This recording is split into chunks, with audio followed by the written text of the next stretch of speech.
Hey Garrett. How's it going, Brad? Good, man. Glad to have you. Glad to be here. I love the space. Turned out good. It turned out really well. Yeah, I've never claimed to be like the master carpenter. Yeah. But it turned out all right. It's not all tongue and groove or anything, but it looks great. Yeah. It fits the theme too. Yeah. So what happened last night? Did you find out? Did we win our golf league? Yeah, we did. Okay. And I got a drink out of Heather. I got her by 2 strokes, so she honored the deal. And yeah, we won the golf league. So Nice. good end of the season. Mm-hmm. Are you playing fall league? No. Okay, I need No. a partner then. Yeah. All right, what a way to find out. Yeah. Thanks, man. Yeah. How's fishing been this summer? I haven't had a chance to get out with you. It's been good. I've went quite a few times down to the Driftless this summer, which is a little bit of a change for me. And then also, I went to Montana there and fished by Yellowstone. So done a lot of diverse fishing opportunities, a mix of fly fishing and spin this year, but had a lot of fun. Took some new people out and got them engaged, interested. It's always fun doing that. But I think the best time of the year was I took my dad out for Father's Day. Fished some new sections of water, ended up landing like a few dozen fish, but just had a really nice morning. Went out early on Father's Day morning.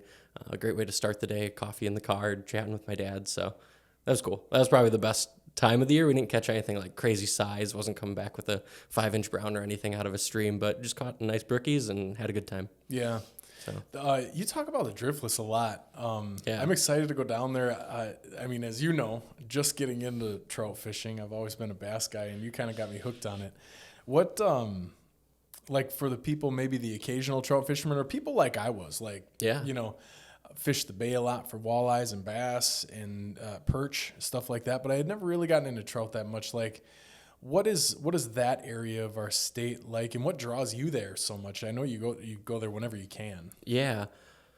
There's quite a few things. So I grew up in the UP, and that is totally different trout fishing. I mean, you're coming in with a machete sometimes just to try to get back to the streams. It's so thick. And the Driftless is the complete antithesis of that. I mean, it is flat, farmland. It's easy access. The Wisconsin DNR has a ton of easement access, so do the counties. So fishermen don't have to just keep their feet wet to be legal in the streams. So there's a lot of public access. So it makes it a fisherman's paradise, really, just to get to a lot of good water.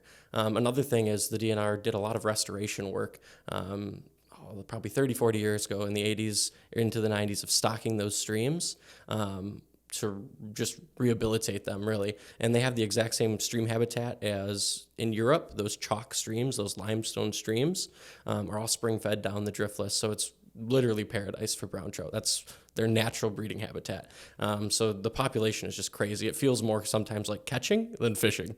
So that's one allure. And then also the size. I mean, some real trophy fish down there and some real awesome opportunities. So I think that's what keeps me coming. It's easy to fish. It's fun. You can go with a group. There's tons of awesome properties to rent down there. We do an annual family fishing trip, trout fishing trip down there. So yeah, I think that's kind of what keeps me coming back. Yeah, talking about the easements, man, you've got a really funny story this year. So some go through farm fields, right? And what happened again? It was like he got charged by a bull or something? Yeah, so I brought my brother-in-law down there for the first time ever to the Driftless for an extended stay. He actually was the one that helped me scout it out like 6 years ago. We did a day trip. We left at like 3 a.m, got back at like 11 at night, and just fished like an hour at 7 different streams to try to see what was good, and that was really our test.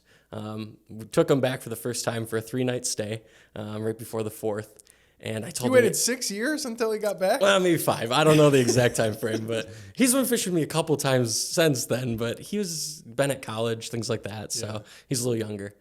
And we've had some interesting experiences where like cows will cross right in front of you, a whole herd. Like I said, it goes right through farmland. It's public access, and the farmers are really chill about it. But you do have to keep your head on a swivel, so to speak, because this year Jason was coming up the stream, and he said he heard a snort. And he looked up, and there was a bull standing right there, and he was posturing at him. And then he took, those big round metal hay feeders, like 6-foot circles? Yeah. The bull took that and bashed it into the stream. next to him, knocked over some trees. Jason's like, I know it's only public access, but I need to sprint because he's scared. So he just booked it across the field, got back to the car. And the bummer was I was on a different stretch, no cell service. He had to wait in the car for 4 hours for me to finish fishing my stretch because it was like 1.25 miles each, and we just were hopping bridges. So he had to really think about what he did. Yeah. But no, it's always interesting down there, and I've had bulls snort at me, or like I said, cattle ford the river right in front of you, and you just kind of back off a little bit, give them some space. They're big animals, mostly nice, but you never know with bulls, so Yeah. that's always the watch out. And he found out the hard way. It's one of those stories that lives in like camp history, though. Yeah. Like that one will go down in the books. Oh yeah, Speaking of books, you all keep at your deer camp, saying you're from the UP. Yeah. You keep a really cool log too. I think a lot of people do that at their camps. So when did you start that again, of like deer harvested and stuff? yeah. It's everything. People visited, like pranks played, deer harvested. I think my grandpa built the camp 76. I think, but in there, late 70s, mid 70s. And since the day it started, there was a log. First entry in the log is when the camp was built, naming it Ted's Temple after my grandfather. And yeah, every year. So we can go back and see, we put in wind, temperature, bucks seen, bucks harvested. And it's really interesting just to see over the years, and we put in what crop was in. So we've noticed that when soybeans planted, we have a lot of acreage. My grandpa was a farmer. So he still rents out that property to some farmers to harvest. And when soybean is in there, it seems like our buck yield goes up. So it's interesting to see that over the years and kind of some of those trends.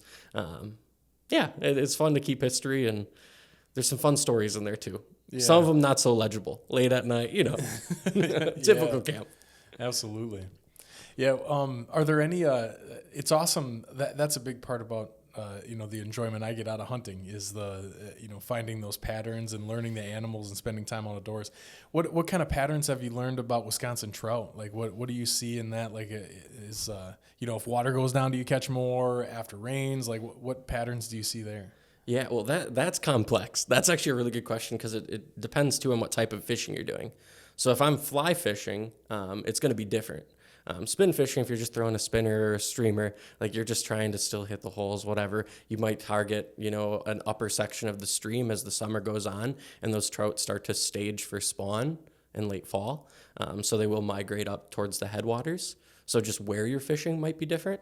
But then after a rain, you're going to see, if you're matching the hatch with flies, a lot more things get terrestrials, is what we call them, will get washed into the stream. So then worms are in the stream, or you've got grasshoppers or other bugs that have been washed in from heavy rain. So then you're switching your tactic and trying to match that hatch, so to speak. So that's another thing. You'll see the trout, especially after a really heavy rain, if you catch them, you'll notice that they've got worms just stuffed to the gills. They're just gorging themselves on the stuff that gets washed in. So it's really interesting. I think it's rainfall, it's time of year, and then temperature is a real big thing for trout. And I don't want to get too scientific or technical, but also being conscious of when to fish. Trout are really, really great indicator species for stream health. I've talked about that, like the more scientific side of brook trout. They have a mucous membrane, right? They don't have scales like a traditional fish. So they're susceptible to pollutants in the water, things like that. But another aspect is, in the water temperature gets really high, and we've noticed that in recent years, setting record highs in Wisconsin, that you don't want to fish midday when the water temperature is at peak, because that stresses the trout.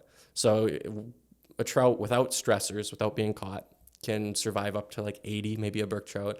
Brown trout are really resilient. They can almost get to 90, 88 or something like that, where they'll survive. But if you catch them in that condition, then their cortisol level goes up, and then they're stressed, and then the chances of them dying, if you're catching and releasing, go up dramatically. So there's also considerations with water temperature for safety of trout, and just a sustainable fishery. I know it's a little nerdy, but that's awesome. That's the stuff I geek out on and get passionate about. Yeah, it's awesome. That's one of the reasons, that indicator species things. That's one of the reasons that brook trout are not only sought after, but you find them in kind of more untouched areas, right? Yeah. That's been less impacted by human development or human activity. Yeah, crystal clear water, really, really calm, or interesting pockets under waterfalls when you're hiking back to places. Like I always tease my wife and she laughs, but every time we go past the stream, no matter where we are, we're traveling across country, we're in the Bahamas. I was like, you think there's trout in there? Are there trout in the Bahamas? I don't think so. No, I don't know for sure, but I'm going to go with probably not. Definitely not our kind of trout. Yeah, no. Like sea trout are real, but no, I don't know. It's a good question. Yeah. I asked that question and no one answered me in my hypothetical. Nice. Do you do any of the trout in the Great Lakes? Do you get after lake trout or the big browns in Lake Michigan or anything? No, not a lot. I have done some charter fishing in Lake Superior. Super great if you're trying to harvest food. Cold water temperatures. I mean, those fish are about as tasty as you can get. Oh, they're so good to smoke. Yeah, yeah. Any way you make them, they're just that cold temperature keeps them fresh. So a little bit of that. Not a lot though. I'll do some of the stream run fishing just to see if I can catch something spring, fall when the browns will come up and stage before spawning. I try not to fish during spawn, but you can get some big trout, or it's cool even if you don't catch them. You see giant trout in little streams, like as wide as this table, and there's like a 30-inch trout in there that's staging for spawn. Yeah. And you're just like, that's pretty sweet. Yeah. How did this happen? Man, in the inland streams, that's kind of how you got me hooked. Yeah. Seeing big fish in where you feel like they shouldn't be, or like you never would have thought they were. Like that's what one thing that really has appealed to me since you kind of showed me the ropes of this is like that first place that we went. Like we didn't catch any, but we saw almost a handful of browns that were over 20 inches, and like it seemed like we were walking in a puddle. You know, that was wild to me, and that's the appeal to me. That's really neat. And that's, I think, like the purest form of the art. I guess I call it an art, but sight fishing is, especially with fly fishing, like you're going to go and you're going to look for that trout you can see either rising or staging in really shallow water, maybe sipping on the surface or holding its spot. And in really clear conditions and nice rivers like that, especially small ones, there's only so many places they can be. So once you learn to read the water, you're like, oh, dang, look at that thing. And then you can cast to it and really work that one fish. And that's the beauty of, like, once you really get going, it's like, wow, I'm going to really dedicate my time to one fish maybe today, or maybe only 5 holes, and really try to target that big fish. Mm-hmm. You know, if you're looking for a trophy and just looking for a picture or whatever, there's a lot of reasons, but that tug from a big fish, that's unmatched. Yeah, absolutely. Just seeing them in that environment was really cool to me. Man, so kind of flipping that something for you, it's you know, in life, there's things that we start and that we've done forever, and then there's everything in the middle, right? Yeah. You're on your 3rd year of golfing, like seriously now? Yeah. The trout was all life. Yeah, that's like since I was a kid. I think I got a picture of like me with a brook trout and my father, and I was like 4. Yeah, but golf, not so much. I worked at a golf course in the kitchen. Got to golf either reduced or free. I golfed once and I was so frustrated, and I told them about it, and they're like, maybe you just shouldn't take advantage of that benefit. Yeah. So I didn't really golf until just about 3 years ago. I didn't know that part. So you as what, washing dishes or something? Yeah, I wash dishes, help cook, things like that. And I don't know, you kind of do everything in a small golf course, but it did not go well the like 1 or 2 times I went. Yeah. So what's got? It seems like you're hooked on golf.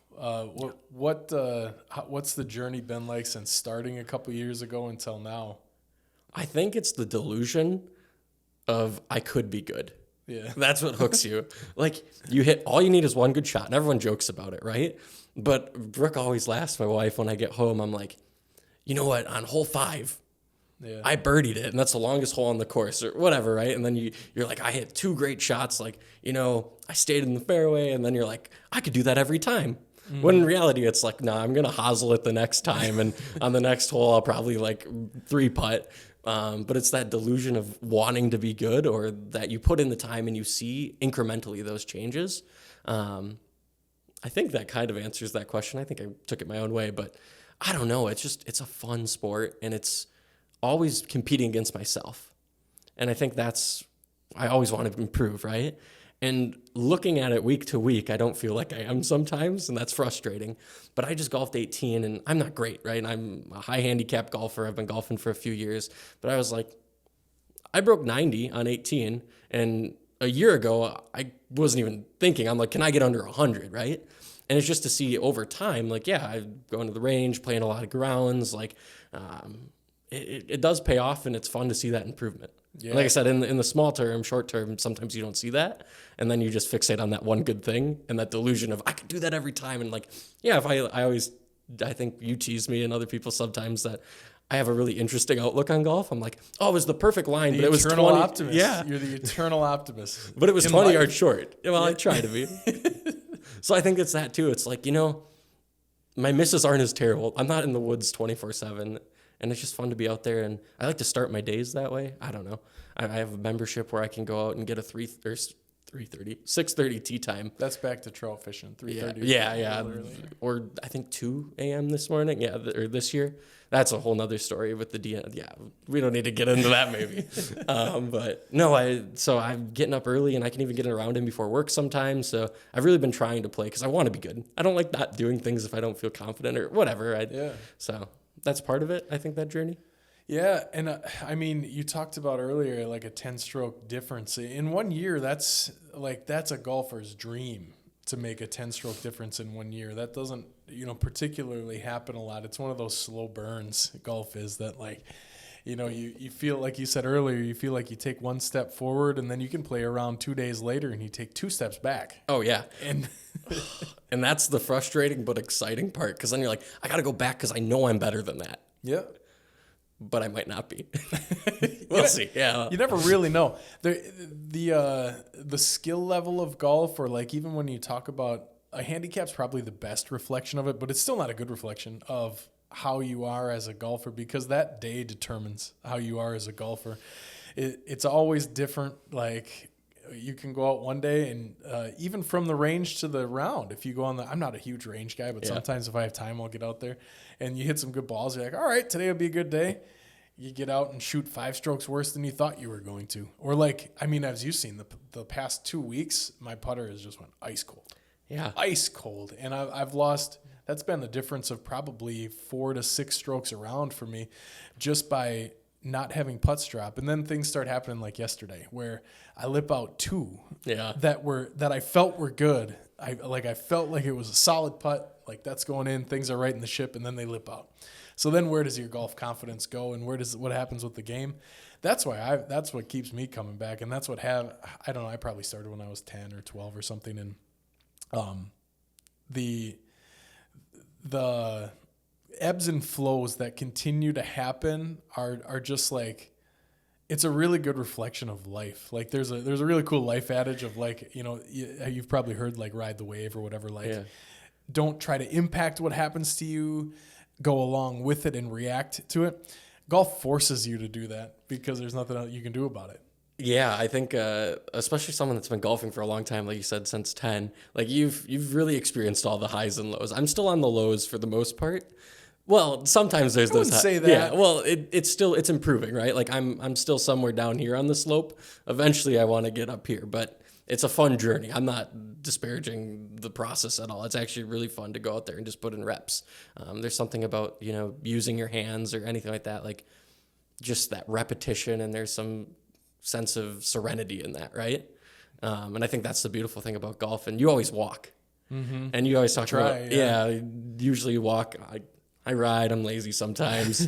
Don't like the heat. Doesn't agree with me. But no, I think you also talk about that, where it's just like it's calming, and that actually helps you kind of get in the right frame of mind of just feeling the ground under your feet and like walking up to the shot and thinking about it. There's something nice just about being outdoors. So I'm sure you can talk more on that, but I don't know. Yeah, absolutely, man. I'll like two summers as I was graduating high school, which is a long time ago now, but 2 summers, there was a course close to my hometown that had like $150 membership that I would buy for students. Heck yeah. So I would wake up in the morning, and at that time I played, my whole life pretty much revolved around football, but golf was like a secondary love of mine.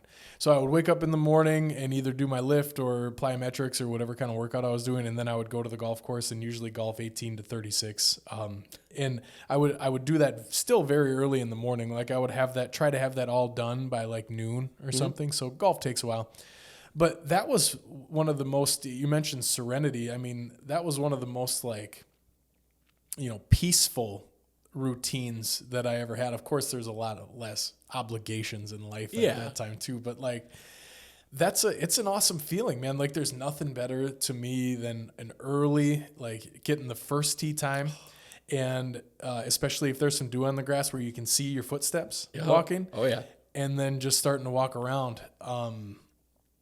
At that point, most of the time, I don't really think about the score too much, and I don't really think about the game. That's more of like that's an enjoyment of life that comes outside of competing against myself or someone else or anything. That's just one of those things of a lot of the reasons why you fish too. Yeah. You know, it's not always about the fishing, and it's the same way for golf sometimes. Yeah, and I kind of lost that a little this year. Like, I was so focused. I want to be better, right? I'd put in my AirPods when I started the round, like I said, going early in the morning.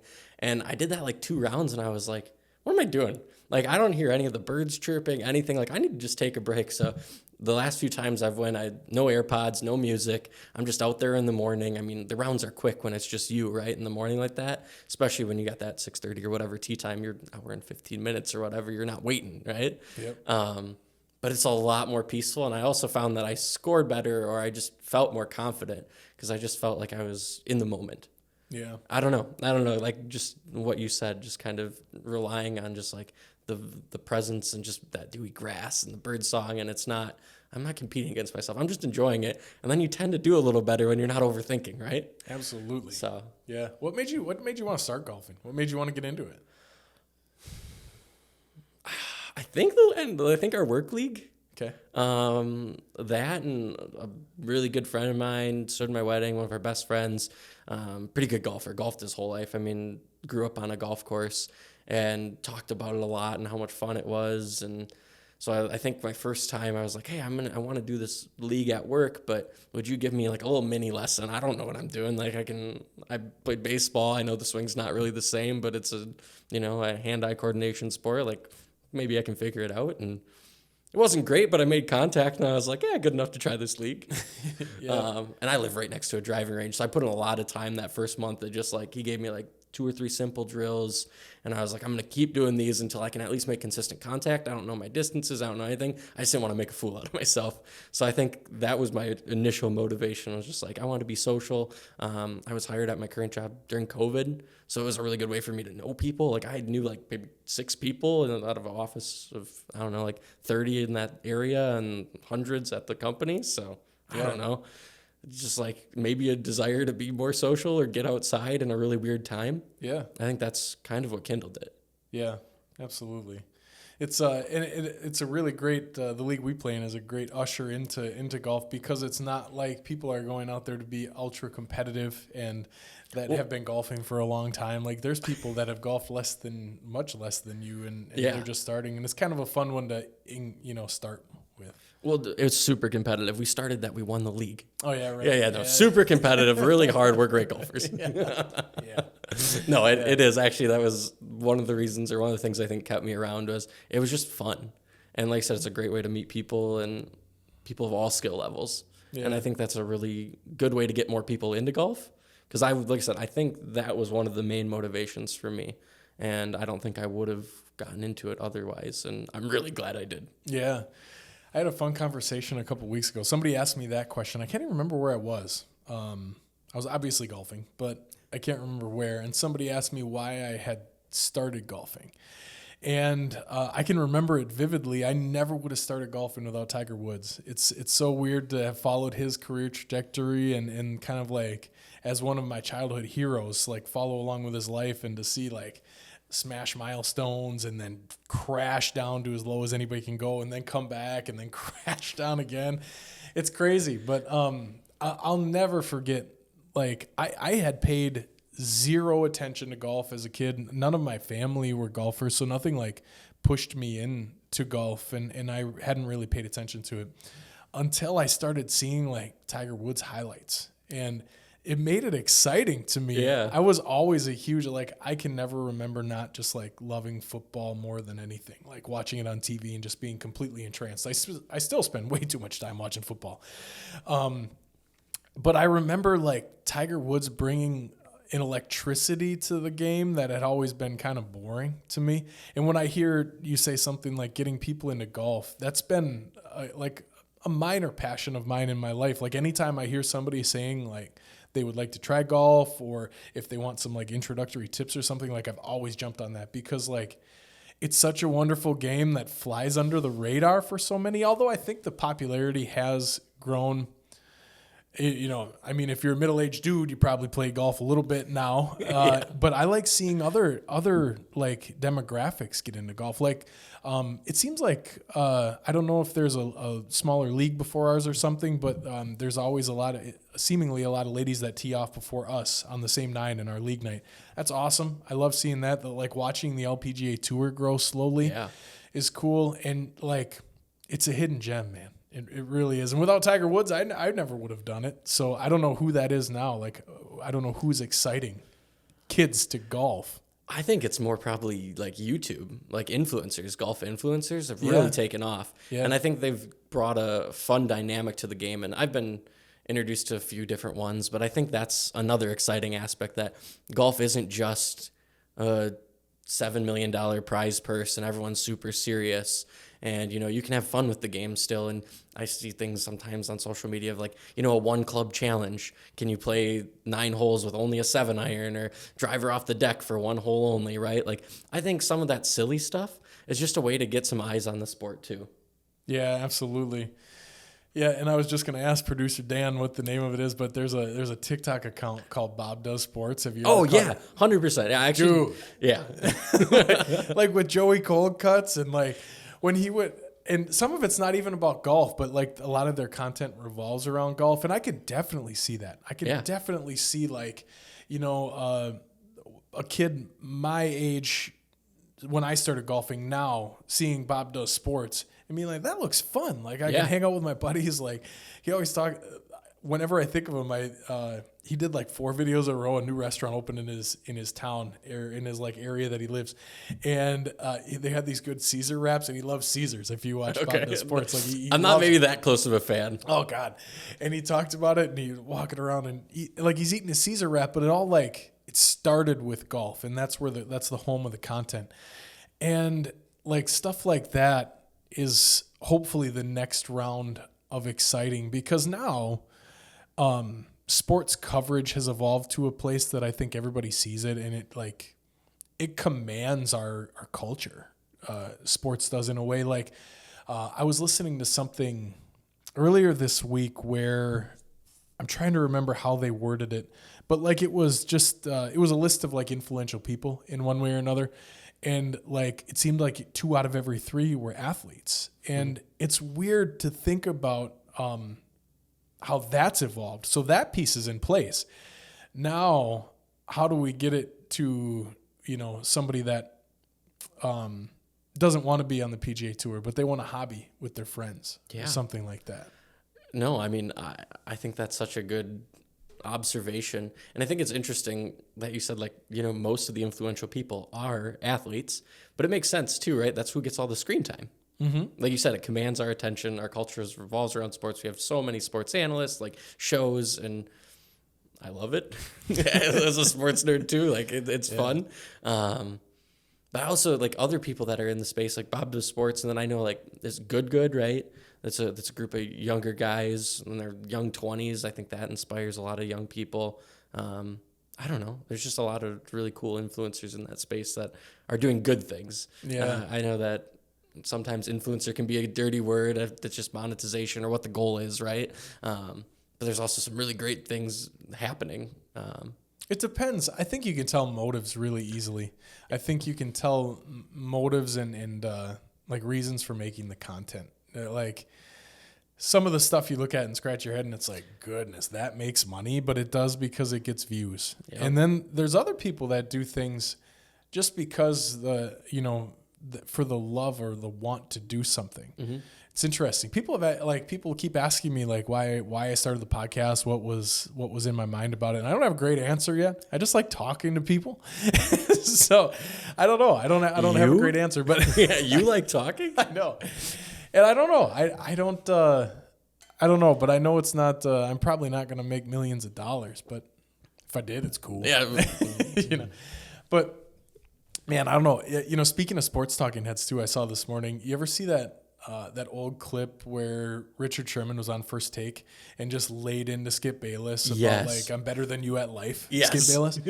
I heard this morning that Skip Bayless, now that Shannon Sharp retired, is putting together like a new lineup. I don't know what the show's going to be called or anything, but I guess Richard Sherman is going to be one of the people on it.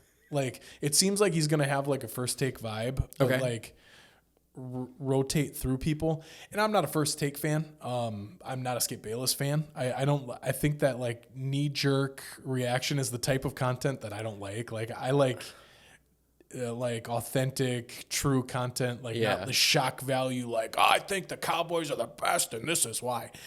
But that might be like something I tune into, because like thinking about that history and where they are, it's probably going to lead to an interesting conversation. Yeah. But here's the weird thing about it. I spent like 5 minutes just digesting this news this morning and thinking about it. And Skip Bayless, being who he is, even that interview with Richard Sherman, he probably ate it up on the inside. He probably loved it because he knew it was going to go viral. Yeah. He does it purely for the attention, seemingly. And I think he probably loved it. So there probably is no bad blood there. Like, they probably shut the cameras off and he probably said, hey, thanks, Richard. Good interview. Yeah, great episode. Like, Seriously. this killed it. Yep. Well, didn't he make some really crazy remarks about DeMar Hamlin? Like, to keep playing? Like, I know that's old now, but like, just like you said, that's the type of like super salacious, like predatory content, like just for the views, just for the memes, whatever it is. Yeah. Like, yeah, I don't maybe gravitate towards that, but it is, I mean, any news is good news, right? Any press is good press. Like, I feel like he embodies that saying. Yeah. And Shannon seemed pretty good on that show. I watched probably a total of, 2 hours the whole time they were on together, but it was all probably clips on TikTok and stuff. Less for me. Yeah. It's a tough watch. Yeah. I don't know how it stays on so long, and keeps going, but at the same time, it's, that's the weird symbiotic relationship between how sports has gotten where it is and then what happens around it and how you can make money. And the content made it similar to the influencers is kind of where I wanted to circle that into. Like, there's some cool stuff. Did you watch Quarterback yet? I have not. You told me to watch it. I haven't gotten around to it. It's good. And Peyton Manning was in Green Bay like a week or two ago. Really? I'm assuming that means he was probably here to try to convince Jordan Love to do it. It could be for something else, but I hope so. I think that'd be super interesting. But the first season was great, and it was really well produced, and it that's the kind of content I'm looking for. Like, true behind the scenes stuff. It's good. Yeah, I have to check it out. It's on my list. Yeah, I know. Like, similar to that, did you watch any of the Untold series on? I just watched the Johnny Manziel one. Okay, I haven't watched that one yet. I watched. The name escapes me. It was the Notre Dame linebacker with like Manti Te'o. I watched that one too. Yeah. I mean, some of those are really good. Like, I don't know, just a really interesting look. Yeah. Behind the scenes, because you don't get that, right?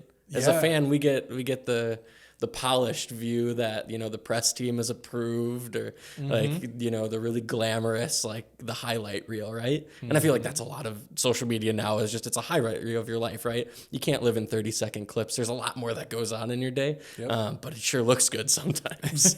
Yeah. But yeah, those are really interesting. Is it similar to that? The Manziel one? Yeah. Well, even the quarterback, like, quarterback? Or is it more just it follows them for a season? Quarterback gives you a unique look into what they actually do to do their jobs well. One thing I'll say from quarterback is I came out with a strange appreciation of Kirk Cousins. I never thought that would really be something that came out of my mouth. Like, I've thought Kirk Cousins is underrated as an NFL quarterback for quite some time. Like, he's really solid. He gets the short end of the stick all the time, largely because of how media portray him. But I came out with a really strange appreciation of Kirk Cousins. He is like, one of the most normal dudes you'll ever see. And his commitment to his craft is unbelievable. And you can see how he balances it. A large part of it is how they balance it with their full lives. So like how he stays present as a father and a husband was really interesting to see. And I think shines a new light on the athlete per se, because I think we're in a place where athletes, because of the platform they have become these figures that people look at sometimes as like otherworldly, or like not like your fellow human, right? It's like people feel like they can disparage them from a keyboard, or like just be complete like, you know, animals against other people, for lack of a better term in my mind right now. And I think quarterback did a really good job of humanizing that and showing that. And that's why I would be excited to see Jordan Love's journey this year. It'd probably be a huge distraction, but at the same time, like, talk about something, remove all of the sport from it. Remove the absolutely crazy love of the Green Bay Packers that Wisconsinites have. All the tumultuous stuff that happened with Aaron Rodgers, front office management, remove all that stuff. Jordan Love as a human right now, can you step into those shoes and think of like, wow, this is my turn to do this? Just an unbearable amount of pressure to perform in a sport where your performance is measured in like fractions of a percent of like decision making, right? Or like as a quarterback, split seconds, right? Like that's all it takes. I don't know. Yeah, I'm glad I'm not that. There's a reason that I'm not a professional athlete, besides my 5'7" build and like my slightly pudgy. Yeah, whatever. There are reasons. Those are some of them. But I think overall, it's because I don't know if I could handle the pressure. Man, that'd be must see TV for me. Yeah. To be able to take that in. Like you and a lot of them are built for it, right? That's how you get to that stage in the first place. Like he's no stranger to a filled stadium playing football. But at the same time, there is a certain amount of weight that comes with that whole situation that like probably is making him, I'm assuming it's his choice if he wants to be on the show or not, making him think, do I want to show this to the whole world? Like, does everybody want to see this? What if it ends up the other way? So one of the other quarterbacks on the QB the first season was Marcus Mariota. Oh. He had a really rough year. That's a rough look. Yeah. Because was it this past season? This past season. Oh, He got benched, and then he left the team weirdly, and it showed that from a different angle about like how he kind of thought he was doing the right thing because it was time to like let another person in. Maybe he was going to be a distraction, and he wanted to get, I think it was his knee. He wanted to get his knee fixed for his next opportunity, right? Which we can all understand and empathize. All of those things. Yeah. The media at the time, dude quit on his team. Dude, doesn't want to do this. Marcus Mariota, where are you? And I think that stuff, not just sports, media in general, those are quick clip culture and our snippet of the thing that everybody will listen to, probably isn't always the best thing. And that's weird for two marketing guys to talk about.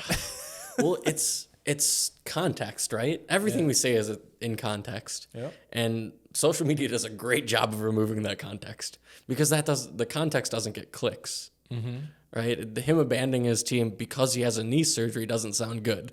But him abandoning his team is a great headline. I'm definitely reading that. They clickbaited me right into it. Yep. It's almost insidious sometimes, but it's also the world we live in and the job sometimes too. I don't know. Yeah. How do you navigate that dynamic? It's not easy. I think you got to be able to push back sometimes and say, we can't do that, or that is a gross misrepresentation. I think in marketing, sometimes we get the finger pointed at us like, all you do is bend the truth. And I'll bend it a little bit, but not, like you can bend it, but we're not breaking it or sidestepping it or creating a parallel universe here. Like we got to stay within our bounds. Like if we say we're doing this, we have to do it, or we have to like make a really good effort to do it, or I'm not comfortable saying it. So in a very like serious, I think like sometimes it's hard conversations. Like yeah, absolutely, that isn't happening. and here's why, and this is the perception that we'll have if we say this and then don't follow through or can't back it up with data. And then other times it's, here's an alternative. I think those are a little more well received. Yeah. But sometimes it has to be no.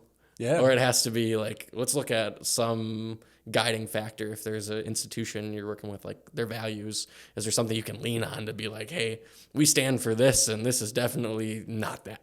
Mm-hmm. I don't know. What do you do? Yeah. The ethical piece of marketing has always been fascinating to me, and I've always severely slanted towards the side of being transparent and authentic. Like, you have to be. And I think we live in such a good time right now that's making that happen because everything's available. Yeah. So like, I think there was probably a stretch in like, the 80s, 90s, maybe even earlier or later, that like people could get away with just telling a story. Actually, great correlation here. This is great. In the Untold for Johnny Manziel, okay. Spoiler alert, just a small one though. One of his like best friends was his pseudo manager in college, and Johnny started signing autographs for money. Obviously, you're not supposed to do that at that time. That was before NIL. Yeah.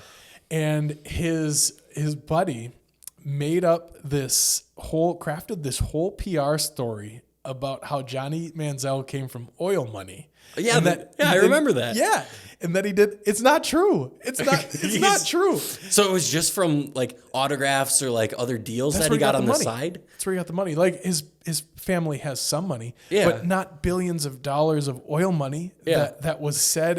And like, I remembered that too. Like, and they showed clips of like actually Skip Bayless and a couple other people talking about, this kid comes from oil money. He doesn't need it, blah, blah, blah.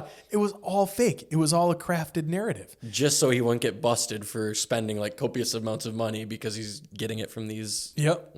Because at that time, like they show clips of him, like he was the biggest star in America. He was partying with LeBron. Yeah. They have a clip of Drake talking about being great friends with Johnny Manziel. Like, it seemed like everywhere he was, like he was flinging money. Yeah. So his pseudo manager, i.e. his best friend, crafted this narrative about him coming from oil money that was completely not true. I mean, that friend is a real one. Like, he definitely put out for him and was like, I got your back. But yeah, and that takes a turn. I'm not going to throw that spoiler alert out at the end, but that takes a turn. But yeah, circling back to what what we were talking about, I think the time that we find ourselves in with the ease of finding information and what people can do and how quickly that information can spread is a good thing. I think that holds marketers accountable, and I think it's really, really important to make sure you're telling the authentic truth. Mm-hmm. Because now, and probably always to a certain extent, at least the people who've done it well over the years, those two things are synonymous with organizational or business success. Whatever you're trying to do, being authentic about what that is, knowing what and why you want to do what you're doing, and then marketing, it's their job to share that story. So how content is created and shared, I think, is bigger than ever in marketing, and what that content is has to reflect and embody the activity and the value of the organization. And if it doesn't, you need to have those hard conversations you were talking about. And that can be difficult. The great thing about it is that if you're doing that, there's always a landing spot for you. And that's easy to convey. If you're with an organization that says, that's not it, if they want to try to deceive or something, which I think happens significantly less than it did at some point. But, the stories like that still say that it can, if everybody, especially with if you're shooting for the PR angle of marketing, if you know how to pull those strings and wires a little bit, a lot of those people are talking heads, man. They got it on a prompter, and they're going to read it, and they're really good at emphasizing it in a certain way. Or I always kind of joke that some of those people, although I respect their craft is being good at emoting and reading, as opposed to the the actual telling the story of it. And if you can still tug those wires, it's a little bit different. But I think to get back to the original point, that there's always a landing place for the person who can do that effectively and tell the story. Yeah, I feel like we have a lot of great orators in our time, right? Yeah. That they can speak, but there's not a lot of substance once you dig. Yeah. Sometimes. Yeah, that's a gross generalization, but Yep. just to that point of that person that you're describing. And actually, speaking of like crazy marketing, like authentic, amazing, did you see, I think it was France's Women's World Cup like ad? No. I've got to lay this up because it's just crazy. I saw this and I was like sharing it with like my team. I was like, this is like authentic, amazing, inspirational marketing.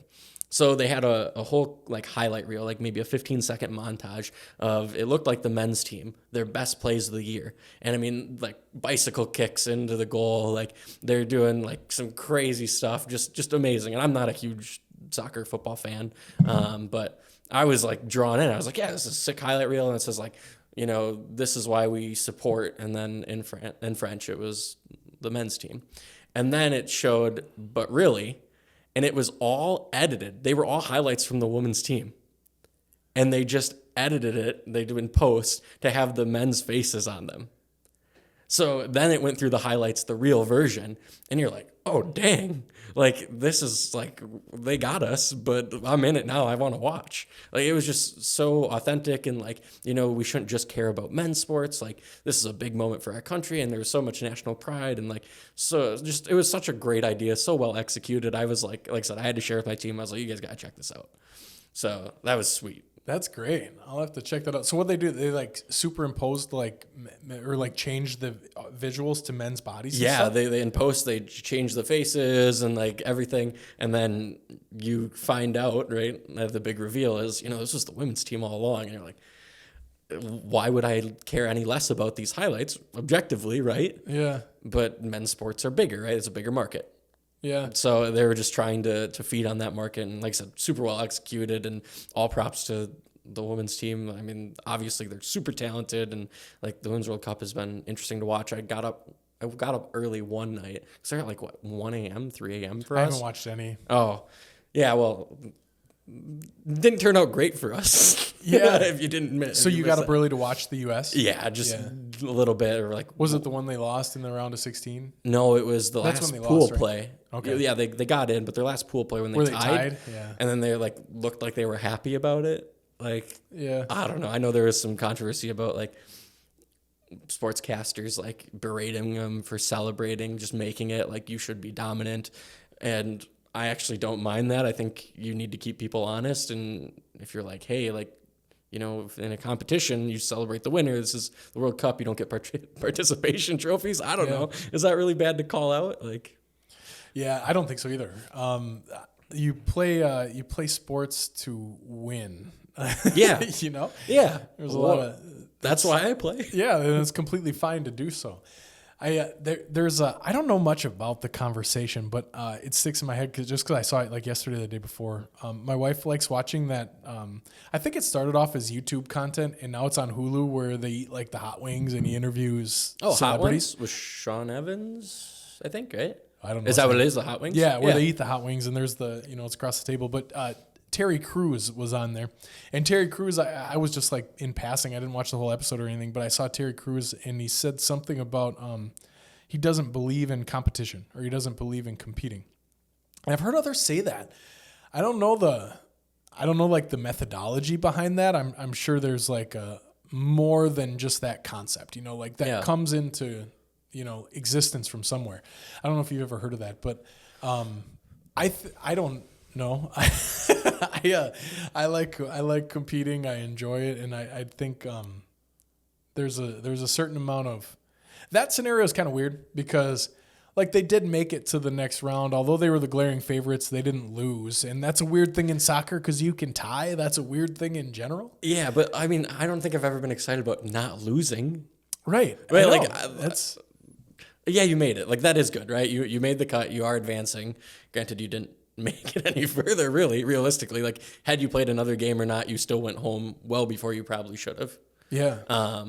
And part of it was that it made their next game significantly harder, right? Like there was this path. I read a story about how kind of like the FIFA powers that be had scheduled around when they thought the games would be because they thought the U.S. would be there. So I guess that kind of threw their plan for a loop when they lost because they were the favorites. So there's still a loss in that non-loss, right? Yeah. Yeah, no, it's interesting. The Terry Crews thing though, the competition, I can kind of empathize a little bit, but maybe not in the way that he meant. I don't know. I don't know the context, but I think that Neither do I. that's good. That's even better. Let's go on that then, because it'll be more fun to just like assume we know this all. Terry Crews though, like I think we get stuck up in everything's a competition. Yeah. Like we take that mentality and apply it to our life.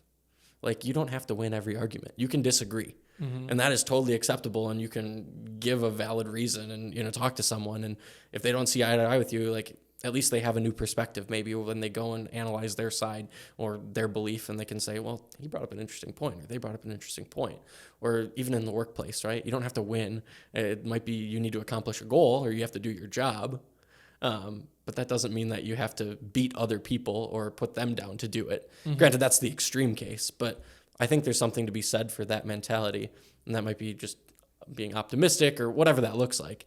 But I kind of appreciate that, if that's what the context it was meant in. That's glaringly true, yeah. And I mean, I think that's a piece of the conversation, an important part of that whole conversation, because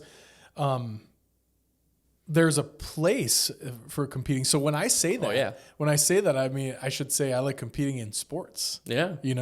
But at the same time, competition does bleed over to places where it could be more of like a all for one for all mentality would be better for everybody. That's a really good point. Yeah, and I'm not saying that you shouldn't have tenacity or drive. Like, it's good to have goals in life and to go for them. Like, I'm all for that. Or like to take risks, and you want to better yourself or your situation or whatever your motivation is, right?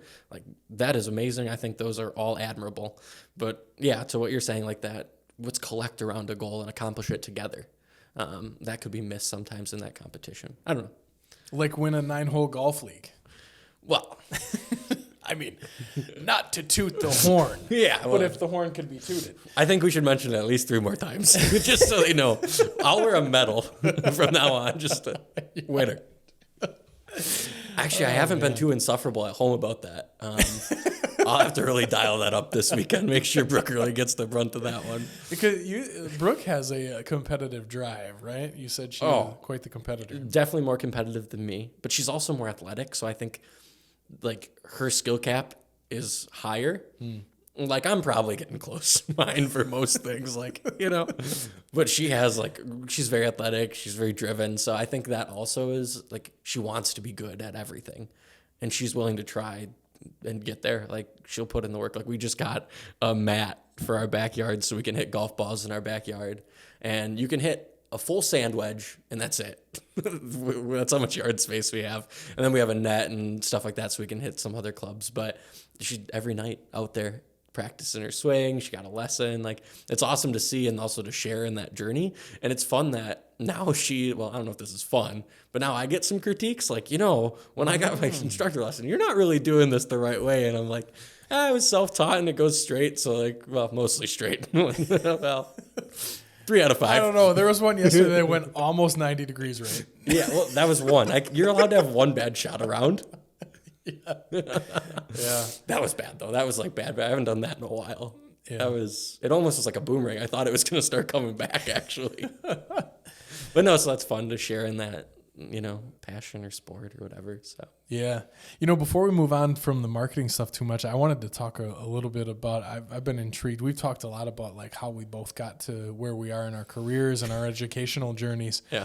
I want to talk a little bit about yours. There's so much value in there. Like, how did you diagnose? So you started off in it's aeronautics engineering? Aerospace engineering. Yeah, aeronautics is like strictly planes. Okay. Nautical. Oh, and you were going to go see the lizard people. Yeah, we were going to Mars. out. No, Okay. there actually was like a poll in one of my first classes ever. Like, I think 80 were in my cohort. through the aerospace program.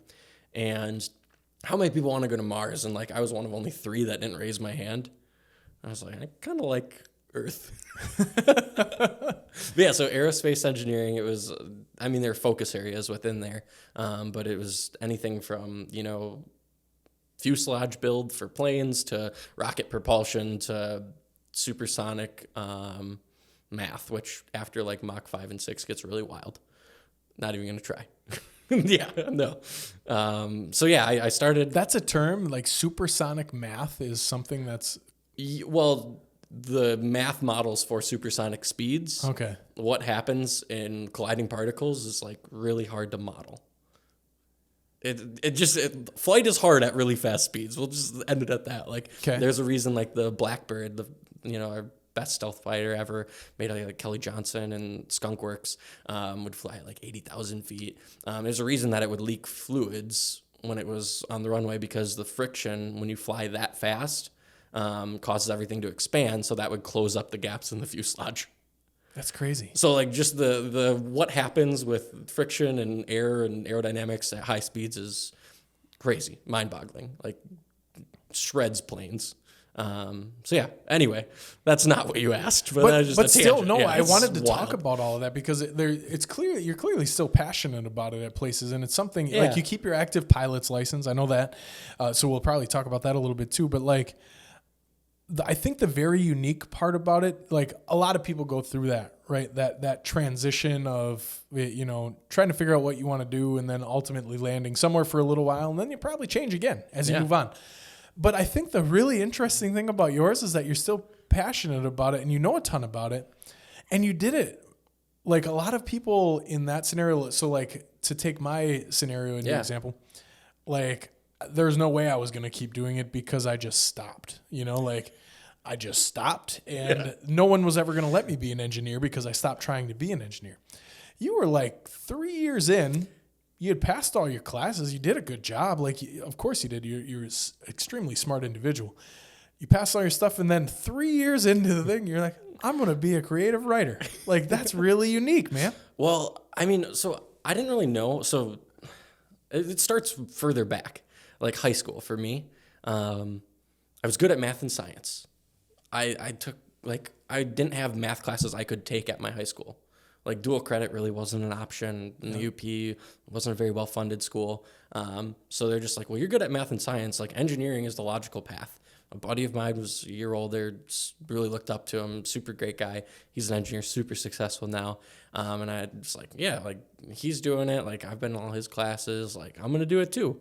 I didn't really know another option, and I knew that my parents had hounded on me, like, you're going to college. You're going to college. Like, that wasn't something that they did. My mom had, like, a 1-year certificate in baking management, opened a bakery for a few years, but really they weren't full-time college students, didn't have any degrees, like an associate's or anything like that. So that was, you're going to college, so I was going to college. I applied to one school, the University of Michigan, somehow got in, and I was like, the only reason I picked them is they're the closest aerospace program. Because it's pretty nonchalant to say somehow got in. Because I think there's very few listening with the academic accolades that you had.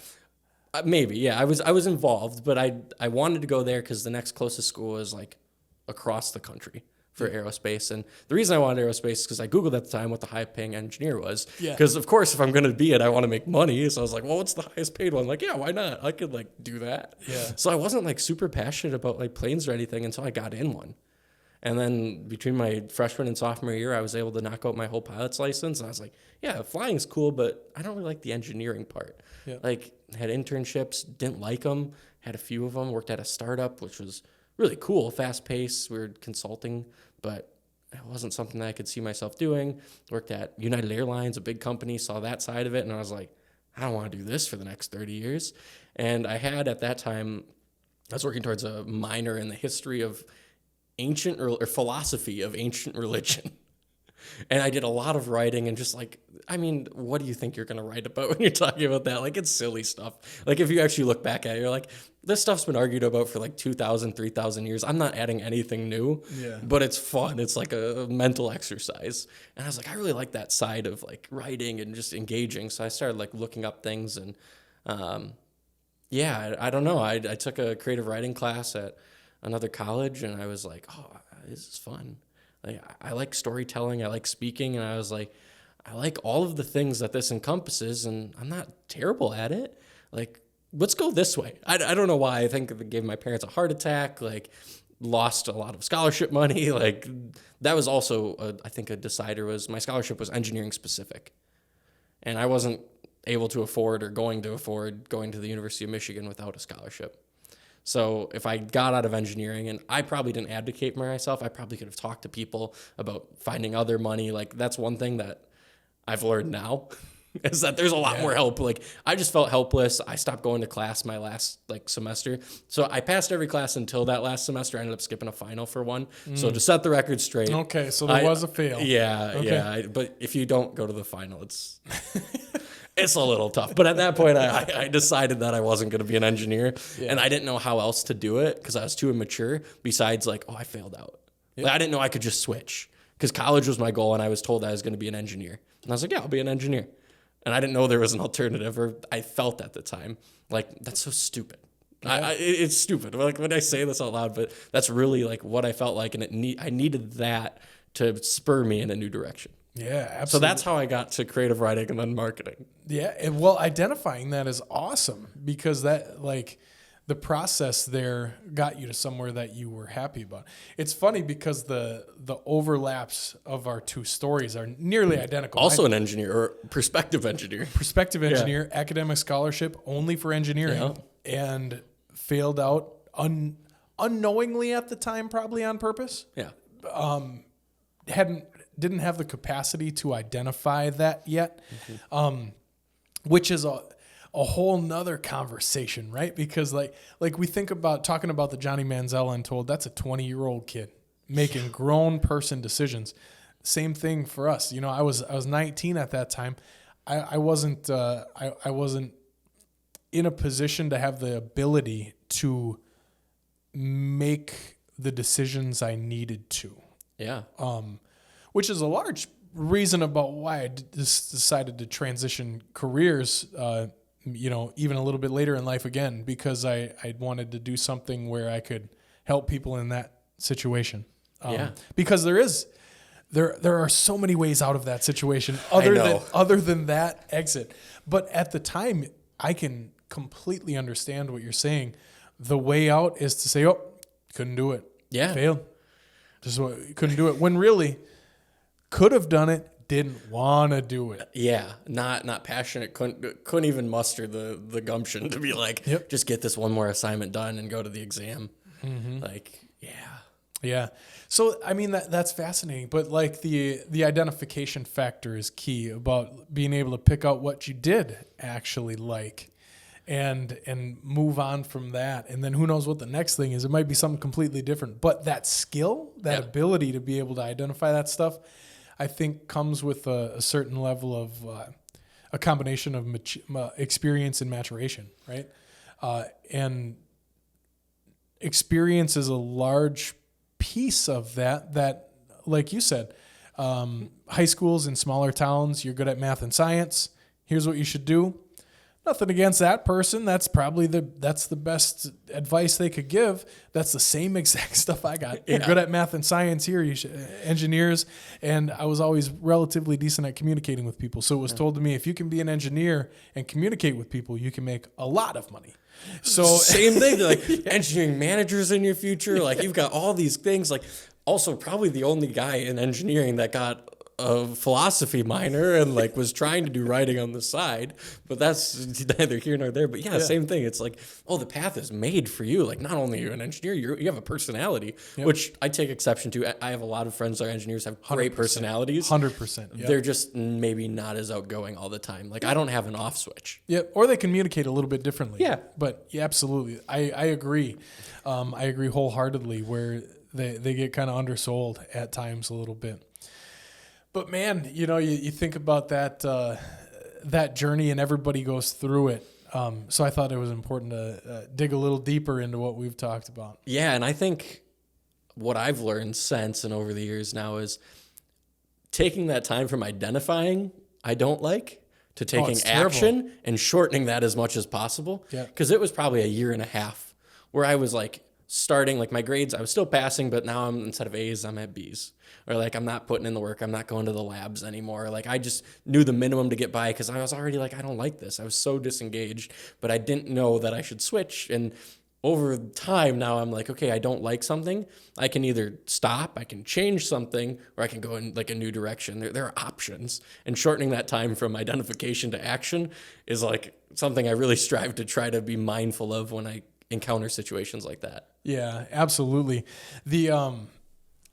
So spending a while as a career advisor, that time frame frustrated so many people of that you can't make this decision in a day. You need to consult people around you. You need to take some time reflecting and think about that stuff. And it's all unnatural things that we don't allow ourselves in our culture to do in general. People don't allow themselves time to reflect on themselves and think and consider what they like and enjoy and why they enjoy those things. Because you could still enjoy math, but maybe in a different way or for a different reason. Maybe it's because you're really methodical in liking doing things in order or something like that. And that time frustrated people so much, man, because I'd be like, they'd leave our meetings with a short to medium list of things to do that I would recommend, like talk to this person in your circle, think about why you like doing this, think about why you told me the 3 people that you'd go to dinner with, why you picked those people, not just who you picked. And then we're going to talk in a week. And a lot of times emails would come in that week saying, I'm so glad I took this time. Can we meet earlier? Can we do that? Yeah. But there's always it's that unavoidable reflection and thought time that's uber important. That is not easy. That's another slow burn. Yeah. I don't like that. You know me, my personality is like, go, go, go. Like, I just want to move. Yep. I have trouble with this, like, sit still, be introspective. I just want to do the thing. Yeah. Like, 100% do the thing. Yeah. Yeah, man. That's wild.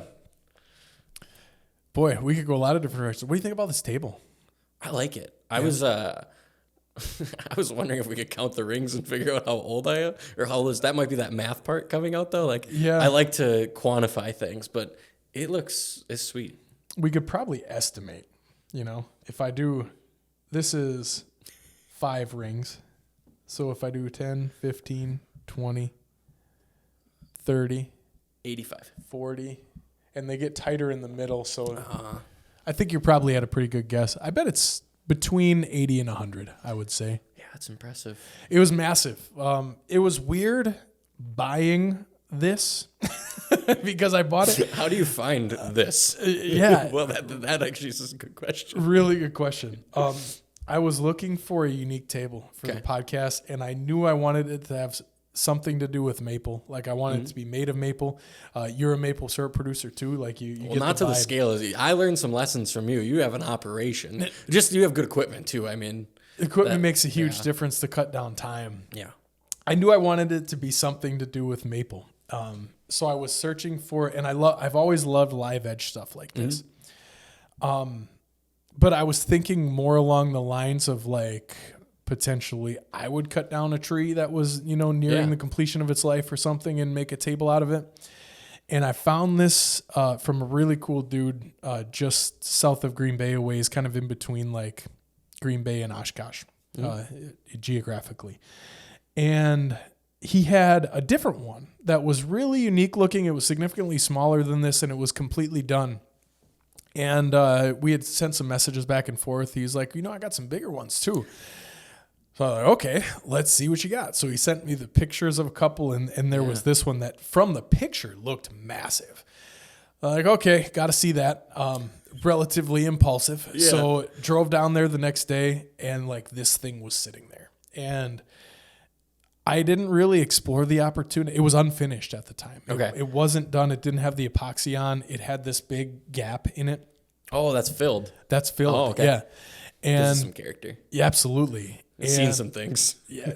Dude, that's the coolest part about trees. Yeah. I'm obsessed with trees. But went down there, saw this thing, knew I was going to have it. The price he had given me was a completed table.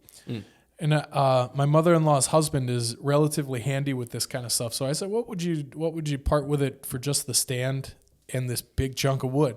Yeah. So we came to a deal, and I bought this chunk of wood, which is a weird thing to do because I have maple trees everywhere, make maple syrup. Yeah. But nothing this huge that was cut so well. Like, he cut it to make a table out of it. Yeah. So it was well worth it to me. And then Kevin was able to, do some epoxy work to the top of this, filled it in, and it just turned out awesome. And he messaged me about this dripping stuff down the side, and he was like, do you want this epoxy too? Like, he could have epoxied the side. Yeah. And I was like, that looks exactly like dripping maple sap. Yeah. Like, we have to leave that. I was trying to lick it before. Yeah. Before the camera came, I'm glad we just waited till I was done with that, but yeah, so that's the story behind the table. Yeah. And I couldn't be more excited about it. It's a statement piece. Yeah, man. It brings the space together. Yeah. So that was pretty cool. When were you introduced to making maple syrup? Like, when do you first remember seeing maple sap being boiled and collected? Real young. I mean, 4, 5. But I did a science fair project on it in like 6th grade, where I took a little stump and I drilled a hole in through the top and through the side and put a sponge in there and I'd fill it with water so it would drip out at like a speed that was consistent. So not very scientific. I just put more sponges until it slowly dripped. But then like I really got into it, and I made candy and like all kinds of stuff with it. So then I was a little more active, helped my grandparents, were the ones that had the sugar shack and the maple trees, and tapped between like 80 and 120 trees or something. I'm not sure on the exact number. I was just the helper always when I was younger. And then as I got older, I was at college or whatnot, or working now. And so, yeah, I don't know, but it was young. Did you always make it with your family too, or no? No, we're only, you'd never know it by like joining the sugar shack now, but we started, I think this year was our 6th year. Something like that. And did you make it with someone else first, or did you just like research and like, I want to do this? It was always me and my dad. My dad and I from the beginning. I did most of like the research about it. And my dad is like he's just a real handy dude. You know, like he can make stuff out of. He's a Wisconsin gent. Absolutely, he can make stuff out of nothing. It still amazes me. He built our whole sugar shack out of pretty much just stuff he had like laying around in his woods. Yeah. It's fantastic. And so he brought like that side of that like and still brings that like creative building side to it. Mm-hmm. And then I just bring like that constant continuous improvement mentality to it, where like I just like to do things as efficiently as possible. Yeah. So I love learning new things, and I search it out, and then I get obsessed with it. And now the combination of those two things has us in a place where we make quite a bit. And it's just super, super fun. And it's great that it's just something I get to do with him every year. And it's a great time to get out of the house. By that time, you're ready to get outside. Yeah, you're itching to be out of the house. Winter tends to drag on some years. Yeah, sometimes. I laugh sometimes because I like winter. Like I firmly belong in Wisconsin, or like here or north of where we are, because like, July doesn't treat me well, really. So I belong here. Yeah. But at the same time, there is a certain freshness about spring that you're ready to change and just like start that new year. So that's a great time to do maple syrup. But that's why I decided to buy the table. I knew I wanted something maple. By happenstance, life's a really weird thing that points you into directions that you don't know you should find. And I connected with this dude who had this big old maple. I think he called it a cookie. That's a word, I guess. A word in what he does, because he made some unbelievable looking stuff. And I think he called this a maple cookie. I couldn't believe like how thick it was. And how heavy is this? It's pretty heavy. You can ask producer Dan. He helped me carry it up before we started today. It's heavy enough. It's not light. Yeah, it's heavy enough. And fun fact, it's not even connected to the pedestal yet. It's just sitting on there? Yeah. So I'm going to put some like lag bolts in it later today, or maybe over the weekend. I'll try not to break it. Yeah, shake, but it's heavy enough that it's not going to fall. And if it does, like whichever way it goes, like we're not going to be a happy camper. No. Yeah, I'll flip instead of push. Yeah.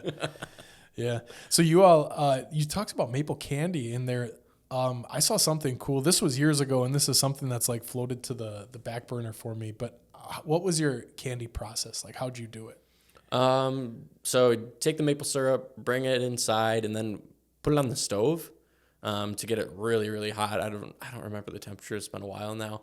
But there was a certain temperature point we were shooting for, and then just boil it. I mean, like almost like you're gonna make like caramel or something like that, right? You've got your butter and your brown sugar, and you're going after it. That's a really weird description for that process, but do that, and then I just poured it into molds, let it cool, and I made suckers, so you'd put sticks in there, or just molds like little, I don't know, look like root beer barrels, like something like just little circular molds or cylindrical molds. It was easy. It's just all temperature. Same as actually making the syrup, right? You're looking for certain temperature points. You're looking for certain sugar content. Yeah. You're trying to get that when you're trying to get to crystallize too. Yeah. Well, don't tell the hardcore maplers that, because it's density you're looking for, which creates a temperature.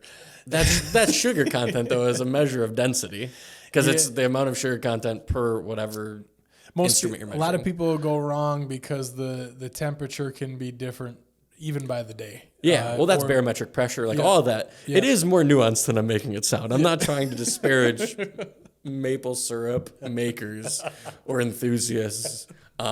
Yes. Yeah. But yeah, it mostly is temperature. But I asked because a few years ago I saw this thing. Still don't know if it's true. Haven't explored it, but it's something that's one of those like little worms that like dug into my mind and stuck. Where all they did to make the maple candy was boiled it too far, got it too dense, and dumped it in snow piles, and it made like this moldable kind of like a taffy consistency that they rolled onto a stick, and then it hardened like that. And I believe that was the maple candy. One kind of bummer about that is that would be an expensive sucker, because if you go too far, you have less product as is. And say you have a half or a third of a pint in there, that's like a $5 sucker that you're having. But it might be worth it. You never know. But I've always been curious if that would work. I don't remember how long they lasted, so I don't know if they were worth it. Like the suckers themselves, like it might have only been like 10 minutes.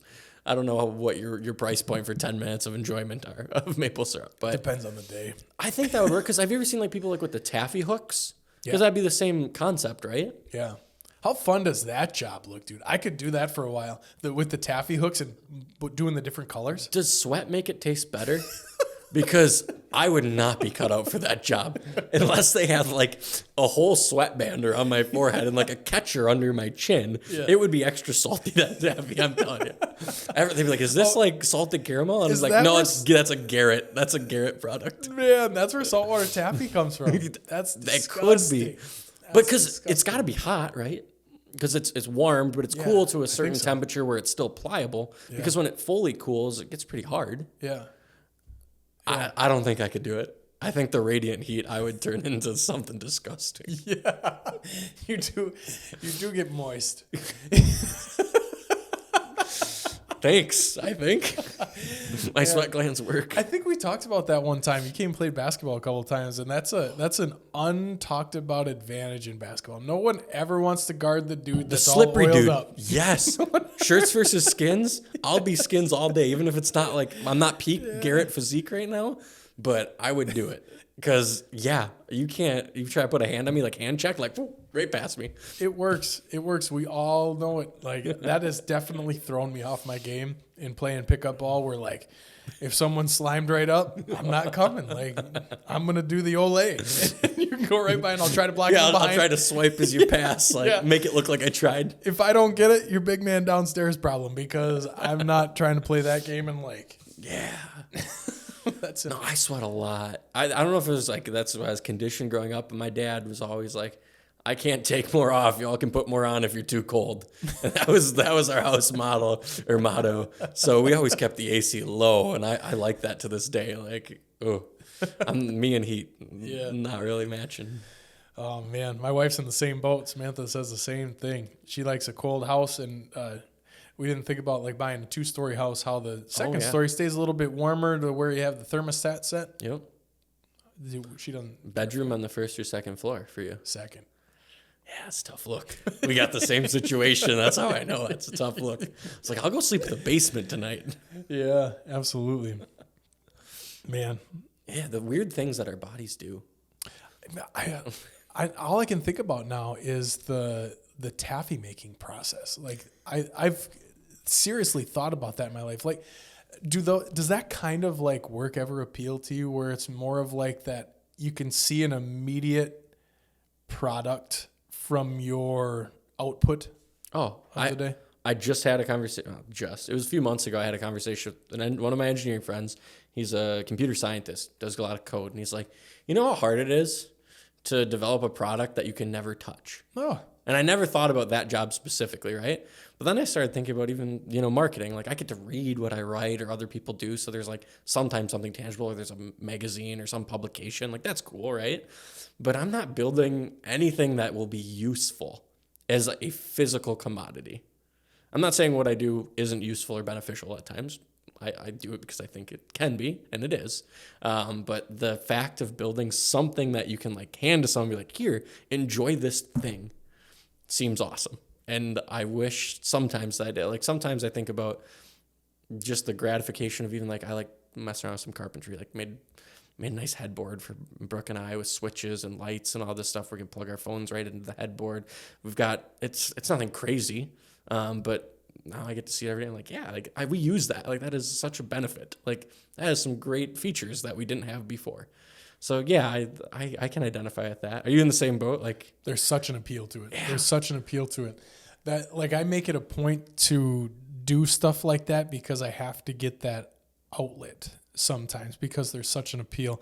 I think that and even past having like the tangible product at the end, just having it be a more active thing to do. Yeah. So like, I think a really relevant thing to this right now is the whole UPS conversation where have you seen all that, like their wages are getting raised? Oh yeah.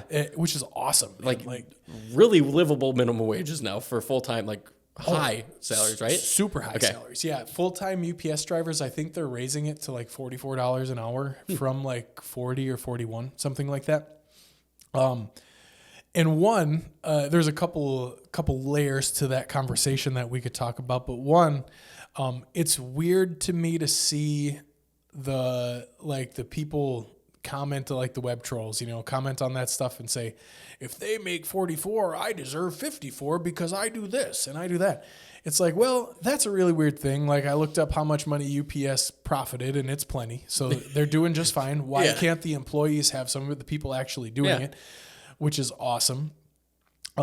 It's a valued commodity. We all need stuff delivered places. Like, and since Amazon, like, if it's not next day or 2 day, you're not competing in the market anymore. Yep. So it's a crucial need because like we are conditioned to think that now. 100%. Yeah, we are the puppets on the strings that now expect that because we've gotten it.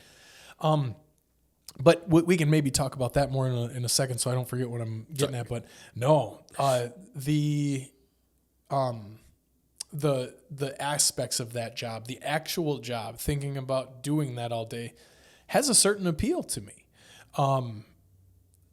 At the end of the day, you know exactly the outcome. There's really not a whole lot to bring with you past that. You know, it's start again the next day, which has an appeal, right? Mm-hmm. And just the activity. Now, now we can dive into that whole money thing because I think it's an interesting thing to talk about. We could probably geek out a little bit, but the classic media spin that we've been talking about in the show, the headlines have been like $170,000 a year are what they make. Well, if you do the quick math in your head, $40 an hour isn't getting you $170,000 a year. That's total compensation package. So they have a really aggressive pension that they put a significant amount of money in every year for the employees. That's added in, of course, health insurance benefits, stuff like that. And another thing is that the UPS drivers work a ton of overtime, from what I understand. Like, especially busy times of like year. holidays, peak times. I'm sure Prime Day. Absolutely. You just get slammed. Yep. So you're thinking about, okay, $44 is going to turn into 66 really quickly. Now that's a boatload of money. But to me, again, I've always been kind of a workers' rights junkie. Like, I like people making money. Like, we've seen CEOs' salaries raise. Let's pay the people. Yeah. So that's great. I think it's awesome that they're getting paid. But, like, it's worth time and a half when they're on, hour 11 away from their family. Yeah. And let that person make their money. It's weird to me that the online trolls get after them and they're like, oh, my goodness, I need this because I do this. Yeah, and it's so that might be that competition that Terry Crews was talking about. Like that one, yeah. Like, does that really impact you? And why am I mad about it? Because, like you said, for everything that we're talking about, it's a benefit to the employees. Why don't we want more companies to create benefits for their employees, or livable wages, or increased salaries? I don't think anyone's gotten a pay raise and be like, oh, darn, I got a pay raise this year. I wish they would have cut it. No, that's never happened in the history of the world, I feel like. What? So why are you jealous? Like, it's not a competition. Go be a UPS driver then. Yep. Then you can compete with them and, like, get your route done faster. I don't know. I don't know what your metric is, if there's bonuses for that. But just, like, okay, then you can do something about it, though. Like, you can change. Yeah. I don't know. I always get mad when you complain and don't have a solution. Yeah. Or if you critique and don't have a good solution, because that's just complaining. Or I don't know. I came up with some quote that I thought sounded smart, and I regurgitated sometimes. Yeah. And that's the thing. Another thing I saw, I don't know how true this is, but it takes them a long time to be the full-time certified status. A lot of people kind of toil through the part-time for years, waiting for that full-time position. Because I don't know if they have specific routes or how they do it. But, I think that's a common misconception, I think. And I think some of it comes from, I don't know that everyone has a really solid understanding of, like, corporate profit structure and things like that, because I think a lot of our lenses come from small business. That's what we are, like, we all have a neighbor, we all have a friend, we all have a family member that owns a small business, and understand some of the hurdles that can be to pay somebody what you wish you could as a small business owner. Working in broadcasting for a while, I saw that firsthand of how small business is impacted compared to when you know what your bottom line is and you know what the place is making. That can be really tough. That's a very, very different thing than UPS goes through on a daily basis.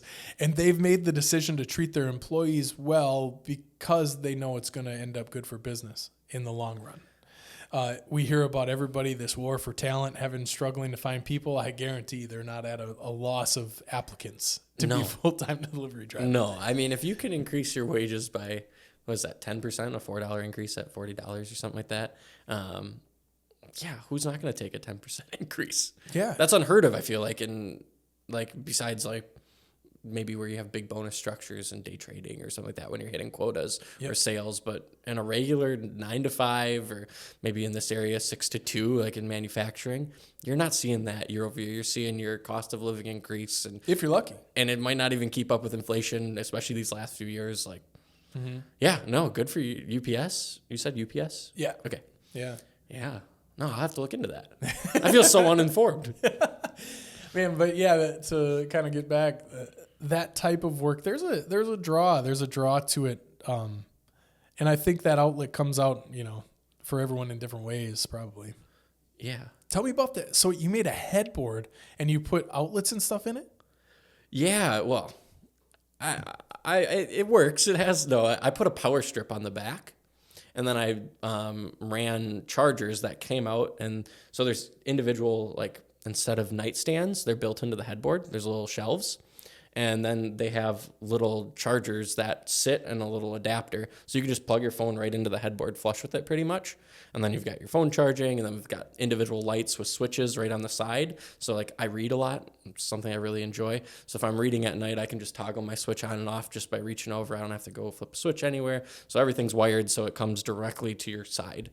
So, I don't know. You know what boggles my mind is that you do most of your reading on your phone. Oh, well, I get the Kindle Unlimited app. It's a monthly subscription, and I am the customer they didn't plan the app for. I make sure I get every dollar worth because I read as much as possible. Like, yeah, so that's why I probably read most on my phone. Granted, I have like every library membership in the county too, but rarely do I pick up a physical book nowadays. Samantha's been doing that too. But I like, do you have a Kindle too? No. You don't. So you don't even have the Kindle. You have Kindle Unlimited and you just do it on your phone. Yep. See, she has the Kindle and the phone. And like, they'll be strategically placed throughout the house, I've noticed. Like, you know, having a 2-year-old, it's different when you get time to do something. So like, she'll have them placed like, okay, if he's sitting and eating for a while, bang, I'm going to read on my Kindle for a little bit. If she gets a chance to sit on the couch for a minute, boom, she can read her phone there. Yeah. And you know, it's probably easier than I think it would be because it's the same as scrolling, you know, like you just. Yeah, and you can adjust the text size, everything like that. I do it because I'm the weird guy. Like, I'm waiting at a concert. There's an hour. We got there an hour early. I'll just whip up my phone and read. Like, I don't know. I need to pass the time. And if I'm not with a group of people, like, whatever, I'll just read. Yeah. So I like just having it on me all the time. I got that thing on me. Keep it loaded. Lots of books. Yeah, man. No, yeah. So that's probably why I read on my phone. Just convenience. Yeah. I'm wondering if we're gonna be able to hear my cat eating right now. I forgot to lock the cat door, and luckily he's leaving. That one doesn't really care so much about what people think. Yeah, don't touch that one. I was told. Yeah, he does this. So he's the classic cat where like he tries to intimidate anybody that comes in the house that doesn't live here. Like he literally thinks he's a lion. And he's 3 pounds or 7 pounds or whatever a cat is. So his couple of his go-to moves, someone will come over and like sit on our couch and he'll like perch right behind their head and just be like, I'm here. I'm here. And he'll like look at them. Monitoring, watching. And then he does this, he plays this possum where like, he's very fluffy. He's incredibly soft. And he just looks really cute. So he'll do this thing where he like everybody thinks that he wants you to pet them. All signs point to pet me. I'm a kitty. Yeah. And then as soon as the hand touches the cat, complete 180, and you're bit. Yeah. So yeah, he plays this part really well of the villain. I think he thinks that he could probably take down the wildebeest by himself, but yeah, he's something else. You don't touch that one. All right. Well, as a fellow cat person, yeah, like I came in right away, and what's the gray one's name? Leo. Yeah, I was scratching Leo's chin. I don't know. My cat woke me up by sitting like literally on my face today, and the fluffy one, I'm like inhaling cattail, and I was like, what is this? So I was like 4 a.m. and I was like, all right, like we're putting you outside. No, just outside our bedroom. Like occasionally we're like, all right, we got to actually sleep. So yeah, no, I was going to pet him, but I will not. Cats are interesting creatures, man. They're a great pet and companion. And who says otherwise is a liar. No, it's like any creature. They all have their own personalities, though. And that's what's so wild to me. Like, we have one that is the biggest cuddler ever. Our little cat, our Tabby Oliver. And adorable. And just, if you are on the couch, he's on your lap, or he's right next to you. If you're in the bed, he's in the bed laying against you. Like, he just wants to be pet. You bring him to the vet, he was going to bite everyone. It's just crazy. The other one doesn't want to be by you, goes to the vet, doesn't care. Like, it's just crazy, their personality, like how much it switches in certain circumstances, or just from cat to cat. Yeah. I've come around. Like, Samantha is the cat person of the two, the cat person. She's the cat came with her, Leo, originally. And then I've turned into a cat person. Like, I'm the come alonger. You know, I came with a dog. Sadly, he's gone, but I was always, I grew up with a dog. Yeah. Same. And it didn't take much. It didn't take much. You hear people like disparage cats a little bit. You're right. They're the people that don't understand cats. They don't get the vibe. Yeah, and they're so low maintenance. I don't want to have to, I don't know. I can go for a vacation. I don't have to worry about finding, a dog sitter. We got, 5 litter boxes, it feels like, around the house. We got automatic feeder, water fountain. They're living in luxury. It's great. Good for them. Yep. So, I don't know. I'm cat person with you. Producer Dan recently got a cat within the past few years, and he's come around, too. Oh. We're slowly assimilating more people to our side. Yeah. They're cool little critters. Yeah. Funky. Strange. Same scenario. That one, and then Leo is like the ultimate needy cat. He constantly wants to be petted. Anywhere you are, like he's trying to dig in and get as close as possible. And it's wild. Yeah. No, I love pets. Having a pet in the house, though, is like, I don't think I could do no pet. Yeah. I don't know. I've always grown up with pets. Like I said, I had dogs growing up, and parents always had labs, predominantly. I'd say it'd be quiet, but cats are relatively quiet. So it'd be... I don't know. Mine are always knocking shit over. Like, we're waking up in the middle of the night, there's a big crash, and, like, he knocked over one of our chairs from our table. Like, how does a whole chair? Yeah, how does a 9-pound cat do that? Apparently, if you slam your body at the back of the chair hard enough, it falls over, is what we've learned, because he's now done it multiple times. The whole like chair a wooden hardwood chair. This cat's a psycho. He's like human. Like he's a kitten wrecking ball, a furry machine of destruction. I don't understand. And like Brooke bought like a 36-pack of their favorite toy. One day and they're all under the couch. Not even one day. 6 hours. It's like, what are you doing? Like, come on. What's the favorite toy? What is it? It's a little like fluff ball. It's literally just a yarn ball, multicolored, and then the other one is like little plastic springs. So each cat has their favorite toy, and they'll carry them around in their mouth and meow until you throw and play fetch with them. Okay. So you can just sit there and play fetch with them for minutes on end. Yeah. And I'll just go Both get of it. Them? Oliver, the older one, for a long time, like until you stop throwing it, and then he'll continue to meow until he gets sick of it. Yeah. The younger one, Onyx, 1 or 2 times. He's not as trainable. He's the one that knocks over the chairs and stuff. It's like a tornado every night. That's great. So he does it when he gets like some people call it the zoomies. Yeah. Some people we call it getting in a mood. Yeah. He does it when he starts running around and then tips we the just chair hear over. things like crashing.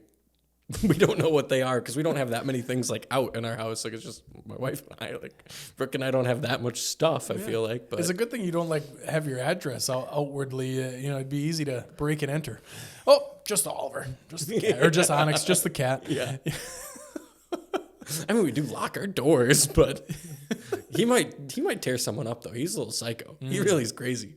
Yeah, we just found out. I just saw it earlier in the week. Our son can now reach the deadbolt of the door to get outside. So that'll be a whole nother process. Got a runner? Yeah, he walked out into the garage all by himself yesterday. I was upstairs and I heard Samantha say, "Where are you going?" And she had to run out to the garage. He was out there all by himself, just kicking it. Going for a drive, Ma. Crazy. Yeah. Well, it was awesome having you on the show, man. Nah, I appreciate you having me. It was fun.